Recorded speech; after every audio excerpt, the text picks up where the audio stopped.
welcome to the Questionnaires podcast, where each week we source the best questions from Yahoo Answers and attempt to provide the best advice from... If your son becomes a priest, do you call him a father? To... Could Jesus microwave a burrito so hot that he himself could not eat it? We're here to prove that every question deserves an answer. Joined with me this week, as always, is Marcus. Hello, Tom. And Damien. Hello, my children. Both of those intros are very church-related. Very church-related. You know, being in isolation, I think I found Christ in the form of a Dorito-shaped image of Christ when I was eating my Doritos. Oh, my God. And I thought, you know what? I want to be holy this time around. You found Jesus Christ. Is that what it was? Nacho Jesus Christ. I was going to say, correction, Tom, that's Nacho Jesus Christ to you. In Nacho what is it? In God we pray, or in Nacho we pray? Yeah, you nailed it. You completely, that was a flawless, flawless joke, Marcus. In Nacho we trust. That's it. Okay, right, cool. The moment was gone, but sure, I'll let you have it.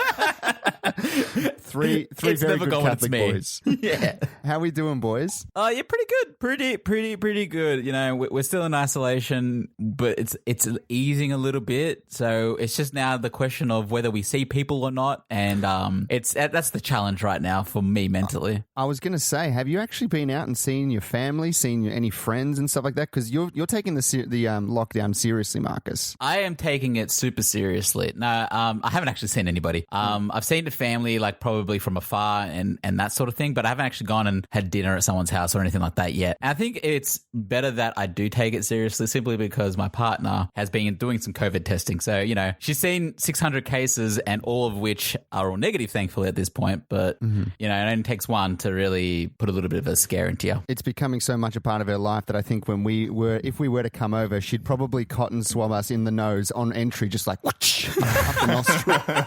Just get us right up in there. Exactly. Well, we're going to be eventually coming over to your place, which is a new house, and I feel like you've got this new house, but no one to share it with. I mean, you got your partner, obviously, but you want to share it with your friends and family. True. Exactly. It's hard. It's hard. I want to have you guys over. I want to have friends over. Well, you guys are friends too, but I want to have people over and just to, like, you know, hey, this is my bathroom. This is my living room. This is my. I know you think the bathroom being first is weird, but that's like the first thing you walk into the house, and the bathroom's like almost there. Thanks to these Zoom calls, we've had plenty of the tour of whatever room you're in now. We've seen it week in, week out, so you don't have to show us that room. Please, you've don't actually take us seen all there. my laundry, you've seen my laundry like constantly, and my guitar in the back corner. That's about it. One thing I actually am looking forward to, I want to get your guys' opinion on it. What do you think about sports kind of like tentatively coming back, you know, potential with no crowds, that type of thing? You guys looking forward to it? I will say I am looking forward to it. I'm excited to have a little bit of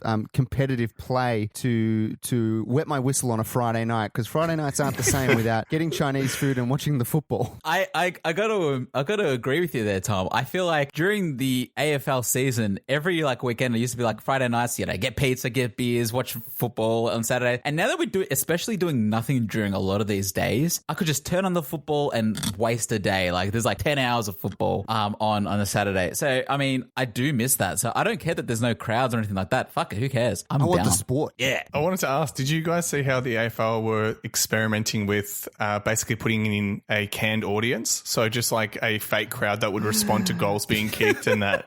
And they've posted clips on their official pages to be like, here's a goal being kicked with no crowd, and here's a goal being kicked with the crowd put in, to get like people's opinion on it. And it's really weird because you just see like droves of empty stands, but like rapturous applause for a goal that's just been kicked. I think what I would liken it to is playing because the AFL video games are always usually pretty bad, and like they don't look that great. I would liken it to watching like a really bad sports game that's got like an audio of a crowd roaring, but the crowd is just like cardboard cutouts of people that basically it's not a real crowd as it is. So it'll probably feel a bit like that. I'm gonna use this as an audition for the AFL. If they can do this really well, like, you know, no crowds, but the sound is perfect, I'm gonna hire them to actually put crowd noises on my everyday life. Like I'm hanging out some washing and I have like crowd go up for like a goal or something like that. Or, you know, I'm flipping a pancake.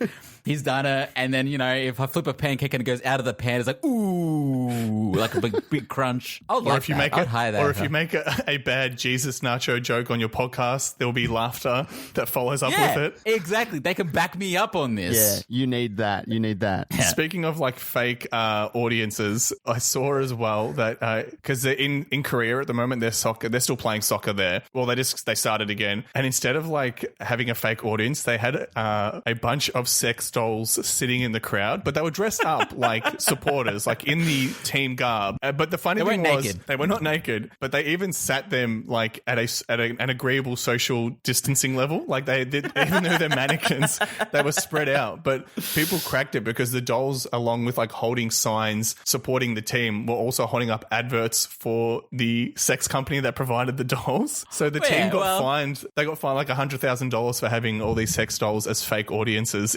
As a fake audience. I have no problem in the advertising. They're supplying all these sex dolls. I think it's fine. I would have loved it if like some of those posters had some like risque sort of like messaging. It's just like, I don't think that we should have had that. Like, how people hold up signs like get fucked the other team or whatever it is. It's just like some of those signs. Like, it's like you could have written anything on the sign and you picked the worst thing you could think of. Like, yeah, that would have been good. I really like that it's sort of promoting like keep your distance from other humans and buy one of these sex dolls instead, because you can't catch COVID from a sex doll. That's two birds with one stone right there.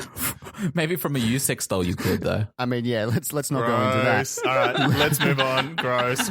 Moving on from COVID infested sex dolls to questions from Yahoo Answers, which is what we're here to do. We each week choose questions from that website. We try to provide advice to these people to help them on their way. That is how the show works. The other thing we do each week is we choose a theme to name the question askers, and it's my theme this week. And I figured it is a Saturday morning, and what is more synonymous to a child's Saturday morning than Saturday morning cartoons? So I thought, let's name our question askers after a cartoon that you might have watched when you were young, that maybe it's not one of the big ones. It might be a little bit more obscure. Like any sort of cartoon, it doesn't need to be Saturday morning, but a cartoon that you watched as a child. I never watch Saturday morning cartoons because usually on Saturday mornings I would have like swimming and all that sort of stuff going on. Right. Tennis. So so by the time I got home, all the cartoons were off. So I'm glad. Yeah. So you were left with watching Dr. Phil or an Elvis movie that was always on at about midday on a Saturday. Elvis movies on a Saturday are like synonymous with my childhood, because even if there wasn't an Elvis movie on a Saturday, my mum would go find an Elvis movie on VHS, put it in, and we watched like Blue Hawaii. Marcus has seen Blue Hawaii over 100 times.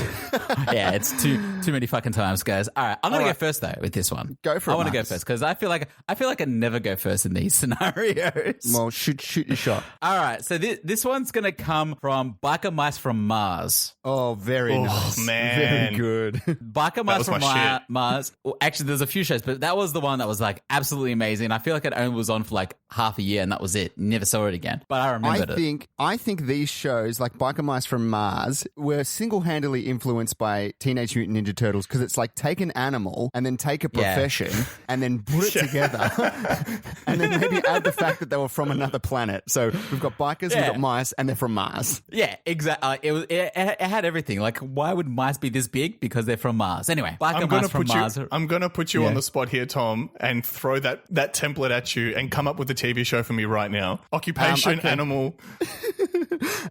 Accountant Aardvarks from outer space. Wow, nailed it. I'd watch that. I'd watch that. Marcus would watch it. I would watch it. If they're doing taxes, I'm there. Anyway, all right. So Biker Mice from Mars writes in, do you think it's rude when an older woman says little girl or sweetie to you? I'm a 17-year-old girl and my neighbor always calls me little girl or sweetie. It drives me insane. Why can't you just call me by my name? Do you think that this is rude? How can I get her to call me by my name? Biker Mice from Mars. I mean, look, I can't speak personally. Someone calling me sweetie. You've never been called sweetie, Tom? Look, well, let's say little girl. I am sure someone. Yeah, all right. No one's called you little girl. Although I reckon someone might have called you a little girl to get back at you. Right. Maybe on the football field, I was called a little girl as an insult. But you know what? Yeah. I would say like this is probably something that would happen with older people referring to younger people. Maybe let's say middle age and above, referring to youth as not poking fun, but you're almost a gentle ribbing. Yeah, putting them in their place and saying that like, hey, you are beneath me, you are lower than me. Just remember, you are the little girl. I am the big person. I am the big girl. See, I think I don't mind being called those terms from an older person. Like someone I worked with used to call me treasure. And they'd be like, my pleasure, treasure. And it kind of made me feel nice, right? Like I think I would rather be spoken to, and not in that way, Tom. That's disgusting. Took me a second with the latency to work out the noise you made, but I got there. I think being not spoken down to, I guess it depends on the tone. I don't mind those kind of terms of endearment from an older person. I'm more insulted if someone younger than me was to call me like sir or something like that. Oh, yeah. I think that's where I would get offended. Like recently when I went to the supermarket, I made a purchase and the teller said to me, sir, would you like a receipt, sir? And my inner reaction was like, you fucking prick. Like I was so mad that he called me sir. Well, Damien, when you're buying prunes, they naturally think that you've got like something wrong, like you're an older gentleman. So how dare you? We make old jokes about Tom and not me. You are turning the gun onto me. This is war, Marcus. This is war. Don't worry, I buy prunes. They're delicious. But the reason why I grabbed these questions is because of this exact reason. What are these common names that you guys hear, like sir, for example, that you guys absolutely hate hearing? Like it's like hate's a strong word, but like you either like or you don't like. Like obviously there's mate, champ, boss, those sort of ones. I think what sort of throws me, and it still kind of throws me, but when it first started happening was when you would be, let's just say if you're at the shops and you're lining up or something, and there might be a mother with their child, and the child might get in the way, or like you're trying to walk through. And the first time I think when they say, sweetheart, just let the man through, let the man through, I'm like, am I a man now? Is that what I'm... Yeah. I have been promoted from boy to man. Like that's a big thing, and it still sort of throws me a little bit. Like I know I am a man. I'm an old man according to these two, but it just sort of still puts me in my place and it goes, hang on a second. Yeah, that's where I am. I am man now. I am man. I am man. Hear me roar. One thing that my brother started with me recently, and these are probably like those sort of type of terms like sweetie and stuff that annoying the question asker. He calls me like very what is it? Like demeaning names. He'll call me like if I say something to him, he'll be like, okay, squirt, or he'll call me dweeb. Okay. Like, and they're not even like swear words or anything, but the idea of being called like I would say dweeb is. It's just annoying being called like a dweeb or a squirt or a runt. It makes me feel very small. What about if someone was like, thanks, pal? They call you pal, and like you don't know who they are. You're not pals. No, I don't like pal either. Hold on, I call people pal all the time. Like, who do I call pals? Like, because my dad does it. Oh right, but he does it like just more to like younger, like little kids. All right, pal. Like, but not in the demeaning way or anything like that. Just like like it's like a nice like, hey, like good work, pal. Like I don't know. If you call me pal, say that is pal is for a TV. That's an encoding system for a TV. All right, I am not your pal. Yeah, right. All right. It is. You're not dog food. Yeah, it's encoding and it's dog food, and that's it. That's the only time it's acceptable. But would you rather me call you dweeb or runt? I'd rather pal. Yeah, I take pal over that. Fair. All right. How do you feel about being called or calling someone guy? It's like, all right, guy. Thanks, guy. Like, I feel like it's not used as much, but it's kind of like just as insulting, just as passive aggressive as pal. I'm a big guy / man guy, as confusing as that sentence was.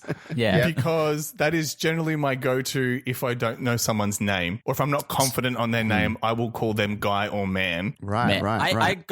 I go with man or dude. I actually say dude to friends a lot. Like it's really weird. I say like very innocuously, and same with man. But I also feel like one thing that we're going to be touching on with this question is she might call you sweetheart, and people use these names for exactly that reason. They don't know your name, but they don't want to insult you enough to say, what's your name again? I feel like that's it. It could be that, but it could also be like some, I mean, in this situation, it's a woman calling a young girl. Is that right, Marcus? Yep.